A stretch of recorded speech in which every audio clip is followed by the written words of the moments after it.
बिस्मिल्लाहिर्रहमानिर्रहीम। First year biology diversity among animals. इस chapter में कल हमने पढ़ा था डायप्लोब्लास्टिक और ट्राइप्लोब्लास्टिक ऑर्गेनिजम्स के बारे में। तो फिर हमने ये भी कहा था कि ट्राइप्लोब्लास्टिक ऑर्गेनिजम्स की आगे कुछ क्लासिफिकेशंस भी हैं, तो उन क्लासिफिकेशंस को आज डिस्कस करेंगे। और ये क्लासिफिकेशंस हैं on the basis of coelom. तो इन क्लासिफिकेशंस पर जाने से पहले ज़रा ये देखते हैं कि सीलोम होता क्यों है और सीलोम की बुनियाद पर सिर्फ ट्राइप्लोब्लास्टिक ऑर्गेनिजम्स को क्यों क्लासिफाई किया गया है, डायप्लोब्लास्टिक ऑर्गेनिजम्स को क्यों नहीं किया। तो ज़रा सीलोम पर एक नज़र डालते हैं कि सीलोम किसे कहते हैं।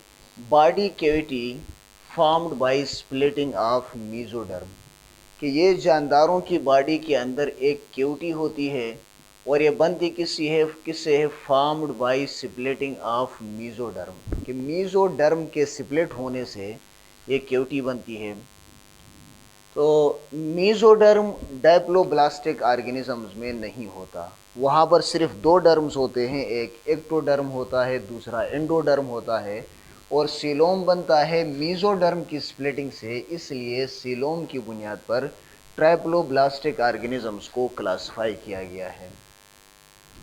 तो on the basis of coelom triploblastic organisms की तीन टाइप्स हैं। उनमें जो सबसे पहली टाइप है उसको नाम देते हैं एसिलोमेट्स। देखें, लफ्ज़ ए अगर कहीं पर प्रीफिक्स के तौर पर आए, साबिक़े के तौर पर आए, तो इसका मतलब बनता है विदाउट। और दूसरा पार्ट जो है इसका सिलोमेट, तो सिलोमेट का मतलब है हैविंग सीलोम। अगर ए और सिलोमेट दोनों को मिलाएं तो इसका मतलब बनेगा ऑर्गेनिजम्स विदाउट सीलोम, मतलब ऐसे ऑर्गेनिजम्स जिनकी कोई बॉडी कैविटी नहीं होती, उन ऑर्गेनिजम्स को नाम देते हैं एसिलोमेट्स का।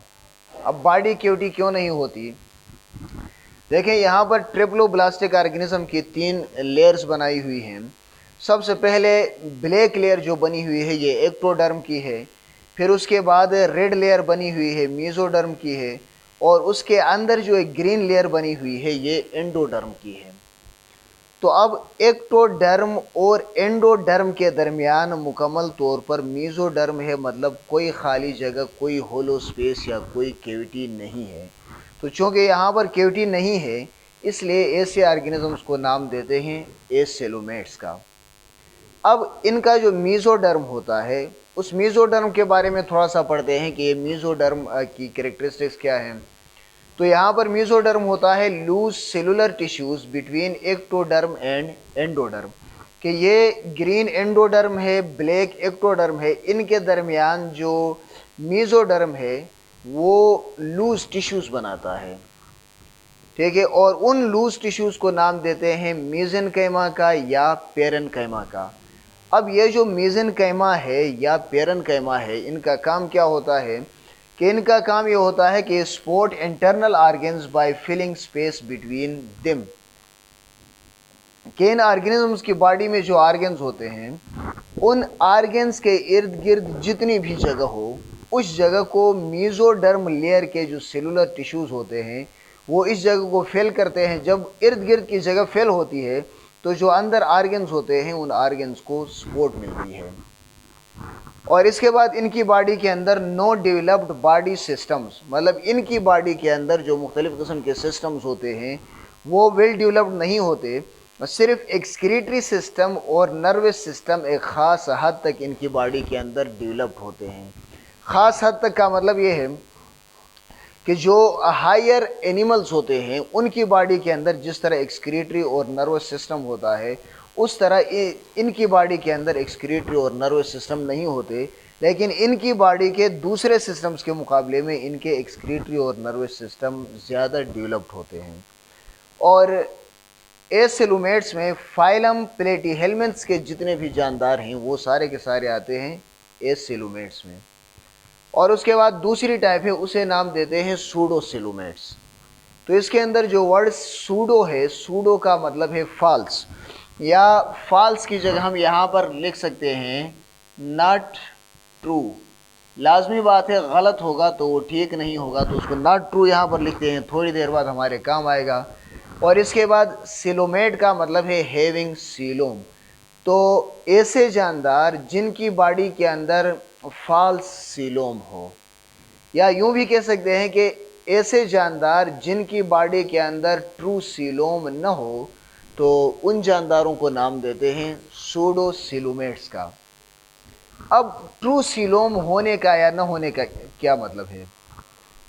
देखें, यहाँ पर हमने सीलोम को डिफाइन किया था कि body cavity formed by splitting of mesoderm, कि ऐसी बॉडी कैविटी जो मेसोडर्म के स्प्लिट होने से बनती है, उस बॉडी कैविटी को नाम देते हैं सीलोम को। अब जब हमने ये कहा कि सीलोम मेसोडर्म के स्प्लिटिंग से बनती है, तो ऐसी सीलोम या ऐसी बॉडी कैविटी जिसके दोनों तरफ मेसोडर्म की ही लेयर हो, वो ट्रू सीलोम कहलाएगी।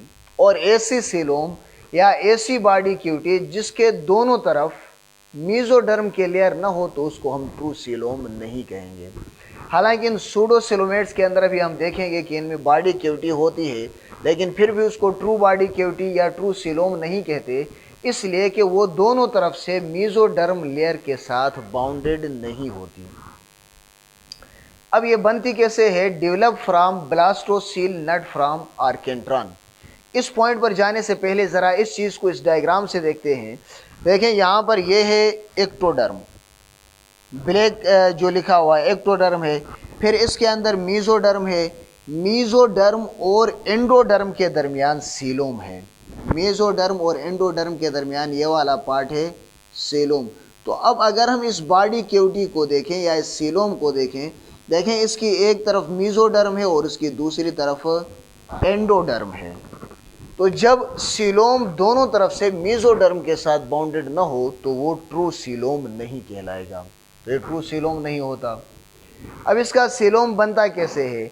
Develop from blastocoel not from archenteron. Develop from blastocoel, ये ब्लास्टोसील से बनता है और आर्केंट्रॉन से नहीं बनता। देखिए, अब ब्लास्टोसील और आर्केंट्रॉन ये कौन सी चीज़ें हैं, और इन ब्लास्टोसील से बनने से ये ट्रू सीलोम क्यों नहीं होता? देखें, जो एम्ब्रियनिक डेवलपमेंट की अर्ली स्टेजेस हैं, उसमें एक स्टेज को नाम देते हैं ब्लास्टुलेशन, और एक और स्टेज होती है उस ब्लास्टुलेशन के बाद उसको नाम देते हैं गेस्ट्रुलेशन। अब ब्लास्टुलेशन स्टेज के अंदर एक फ्लूइड फिल्ड बॉडी कैविटी बनती है, एक फ्लूइड फिल्ड बॉडी कैविटी बनती है, उस बॉडी कैविटी को नाम देते हैं ब्लास्टोसील का। तो यहाँ पर इसकी जो कैविटी बनती है ये डायरेक्ट ब्लास्टोसील से बनती है। और इसके बाद आर्केंट्रॉन जो है ये बनता है गेस्ट्रुलेशन स्टेज के दौरान।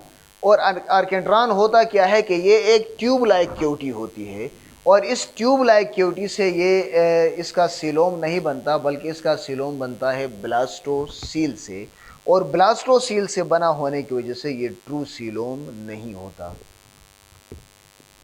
और नेक्स्ट पॉइंट इसके अंदर ये है कि externally muscular layer internally with cuticle of intestines. देखिए, यहाँ पर जो एंडोडर्म है, इस एंडोडर्म के अंदर होता है गट, ठीक है। तो इसका एक्सटर्नल जो लेयर है यहाँ पर देखें, ये मेसोडर्म के साथ लगी हुई है, और इस सीलोम का इंटरनल पार्ट यहाँ पर गट के साथ या इंटेस्टाइन्स के साथ लगा होता है। तो मतलब एक तरफ से मेसोडर्म और दूसरी तरफ से एंडोडर्म के से या गट के साथ या इंटेस्टाइन्स के साथ ये लगी होती है। इसके बाद no relation with reproductive and excretory system.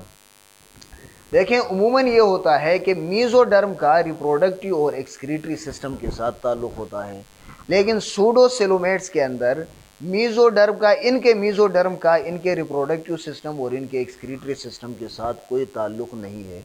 और इनके अंदर कौन से जानदार आते हैं? फाइलम एस्केलमेंथिस या फाइलम एशेलमेंथिस, जो भी आप पढ़ेंगे, इस फाइलम के अंदर जितने भी ऑर्गेनिज्म हैं वो सारे के सारे आते हैं सूडो सीलोमेट्स के अंदर। इसके बाद सीलोम की बुनियाद पर जो लास्ट टाइप है उनको नाम देते हैं सीलोमेट्स का। तो सीलोमेट्स कौन से होते हैं? तो सीलोमेट को डिफाइन करते हैं हैविंग ट्रू सीलोम, ऐसे जानदार जिनकी बॉडी के अंदर ट्रू सीलोम हो। ट्रू सीलोम का क्या मतलब है कि ऐसी सीलोम जो एक्सटर्नली कनेक्ट हो मीजोडर्म के साथ और इंटरनली भी कनेक्ट हो मीजोडर्म के साथ, तो उनको नाम देते हैं ट्रू सीलोम का। उस सीलोम को नाम देते हैं ट्रू सीलोम का। देखिए यहाँ पर ये एक्टोडर्म है, इसके बाद बीच में मीजोडर्म बनी हुई है, दरमियान में एंडोडर्म है। अब ये जो जगह है यहाँ पर ये कैविटी है, बॉडी कैविटी, और इस बॉडी कैविटी के अंदर देखें एक्सटर्नली भी इसके साथ लगा हुआ है मीजोडर्म और इंटरनली भी इसके साथ लगा हुआ होता है मीजोडर्म। तो यहाँ पर मीजोडर्म दो लेयर्स बनाता है, यहाँ पर मीजोडर्म दो लेयर्स बनाता है। उनमें देखें एक लेयर ये वाली है, इसको नाम देंगे पेरिटल लेयर, इसको नाम देते हैं पेरिटल लेयर। और दूसरी एक लेयर यहाँ पर ये अंदर की तरफ बनी हुई है, इस लेयर को नाम देते हैं वाइसेरल लेयर।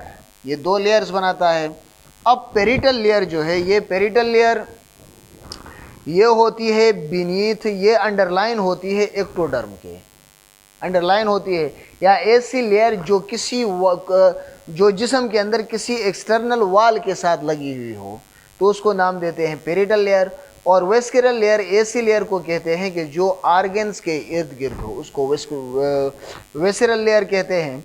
तो ये पेरिटल लेयर भी बनाती है और ये वेस्कुलर लेयर भी बनाती है। इसके मुकाबले में यहाँ पर पेरिटल लेयर तो बनाती है, वेस्कुलर लेयर नहीं बनती, और यहाँ पर इसकी न पेरिटल लेयर बनती है और न इसकी वेस्कुलर लेयर बनती है। ठीक है, तो ऐसे जानदारों को नाम देते हैं सिलोमेट्स का। और इसके अलावा अंदर जो एनिलीड से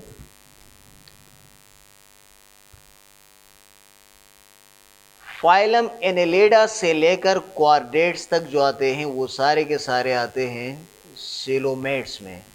और इन सिलोमेट्स की आगे कुछ और टाइप्स हैं, उन टाइप्स को इंशाल्लाह अपने नेक्स्ट लेक्चर में डिटेल के साथ डिस्कस करेंगे, और उसके साथ इंशाल्लाह कम्प्लेक्सिटी इन एनिमल्स को भी डिस्कस करेंगे। तब तक के लिए अल्लाह हाफिज़।